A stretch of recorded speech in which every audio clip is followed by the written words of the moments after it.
Hello, hello, Andrea Dell here, coming to you with 3 things I learned from getting fired and starting my own business.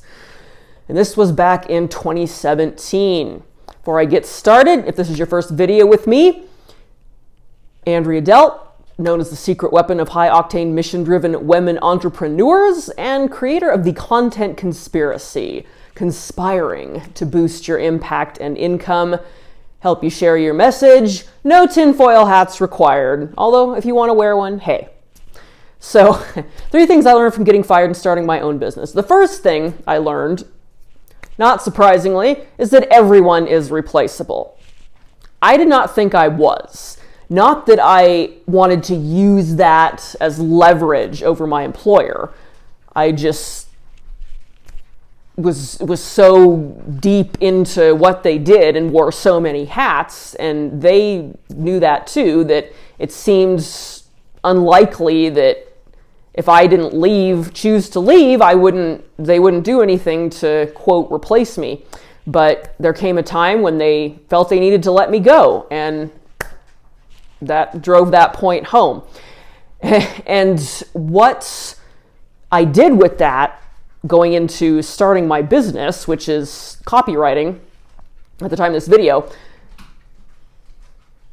instead of depending on one client, I have a handful of clients that I work with on a regular basis because the bandwidth to go beyond that is not something I want to take on right now. But I went into it with this, I'm not going to put all my eggs in one basket ever again. And that has served me well. And it's not that don't love these clients and want to keep working with them. It's that stuff changes. Stuff changes, and not always in a way that you want, expect, or see coming. So if any of these clients, they may up and decide, you know what, we're going to do something else. We don't have need of your services. Maybe they will change businesses entirely. There's a lot of things that can happen. Maybe they will sell the business and the new company won't need my services. It's just the nature of life. Stuff changes. And to think otherwise, even though I'm not the biggest fan of changes that aren't my idea, I think a lot of people feel that way. Nonetheless, it's still, you probably heard the saying, the only constant in life is change. And in my experience, that's very true. So that's the first thing I learned from getting fired and starting my own business, is that everyone's replaceable. And so the lesson I took from that is don't put all your eggs in one basket. Go ahead and reach out and have a wait list, that kind of thing, so that build other relationships, so that if one of your main clients, something happens, then you'll have other options.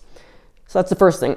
Second thing I learned is sometimes crappy things that feel unfair can be blessings in disguise. So when I was unexpectedly fired, it did feel very unfair. In hindsight, maybe less so. There were parts of it that I thought were unfair, but that was my perspective. My employer's perspective, maybe, I'm pretty sure, honestly, was different. And it is what it is. Excuse me. At the time, it felt very unfair. In hindsight, it was a blessing in disguise, because I knew deep down that I had outgrown that position, meaning I was ready to do something different. I wasn't entirely sure what it was, but I had been trying to start some kind of online business for a couple years by that point, maybe a little longer. Nothing quite took off, and I know why. It was a mix of my own limiting beliefs and just not knowing what I didn't know. Not sticking with things because I had misconceptions about what it took, and so on and so forth. But I was branching out already, and I just felt like I had outgrown where I was. I wanted to do something more. I don't know if I ever would have gone out and done what it took to do something more had I not been fired. I like to use the analogy of, it was like I was in this nest holding on for dear life, and the nest was flipped upside down and shaken until I let go, until my fingers gave out and I fell and learned to fly, if you will. After I was fired, the thought of going out and getting another 9-to-5 job working for a boss kind of thing, it was nauseating. I didn't want unemployment, anything. I just wanted to get my business going to where it could have, at least at the bare minimum, replaced my income, and it did, and eventually exceeded it pretty quickly once I got some momentum. So it was a blessing in disguise in that it put me in this position where it was either feel like I was going backwards by going and settling for another job, or find a way forward and start my business. Now, that doesn't necessarily mean that everybody who wants to start their own business should quit their job, or that everyone who gets fired should refuse to go get another job to support themselves. That's not what I'm saying. That was just how I was feeling at the time. Now I might do things differently. I'm a very different version of myself than I was then. But at that time, I believe that is what needed to happen for that version of me to get her butt going in her business. And I did. So that's the second thing, that blessings in disguise. That's the second thing I learned. The third thing I learned, let me check my notes here. I just mentioned it.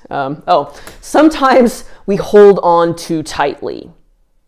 Sometimes we hold on to things too tightly, that white knuckle grip, that white knuckle approach to life, and not the exciting kind of white knuckle, but that I'm not letting go because I'm right or I'm scared. I'm scared, I don't want to let go, or I'm right, I'm not going to let go. That stubborn, both are a form of control. Probably out of fear, even in the one where you're stubborn, and there's probably an element of fear buried within that too. The fear of being wrong, the fear of losing. That's my experience and observation anyway. Maybe there's other reasons.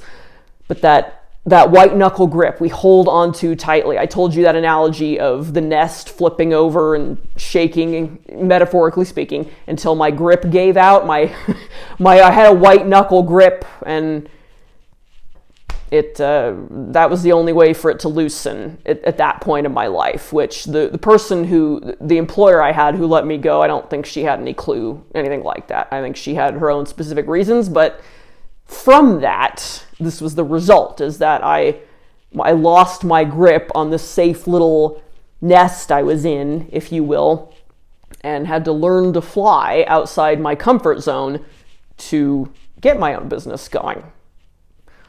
So there you go.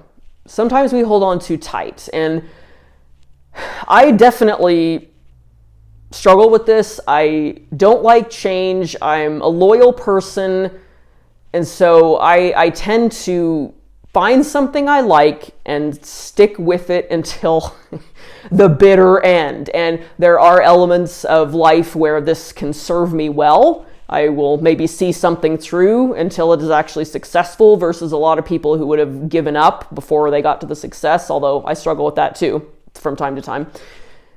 But the flip side is that sometimes I hold on for too long because I don't want to go to the bother of starting over or blah, blah, blah, or feeling like I'm giving up or quitting, and letting go is not the same as quitting. It can be, from the outside, it can look like that for sure.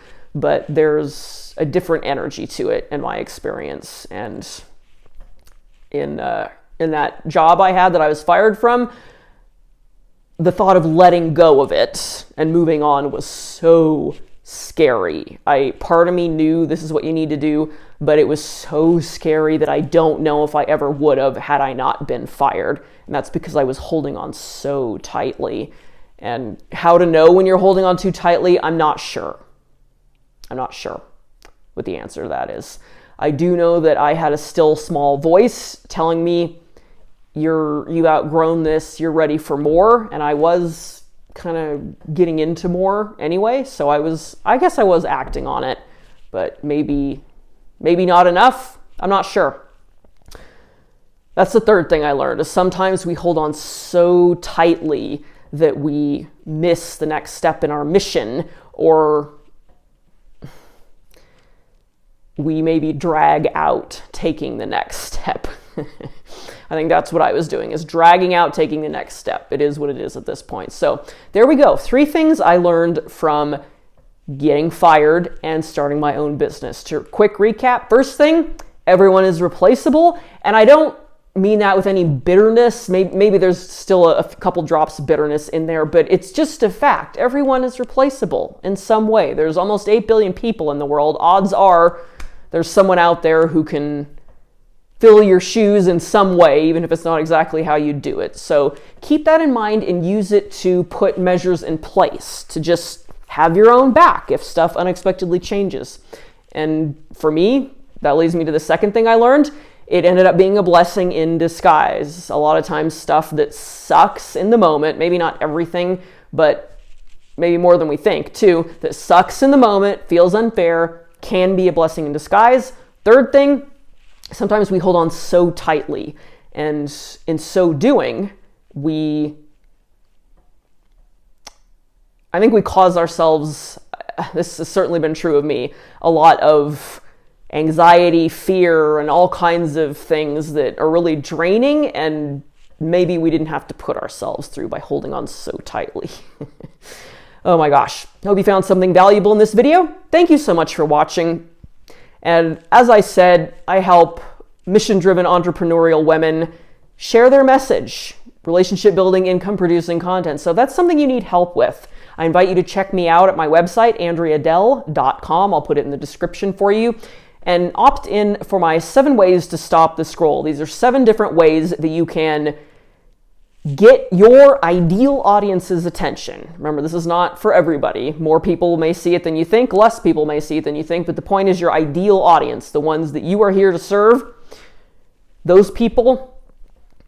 This will give you 7 ways to start getting their attention, maybe better than you are.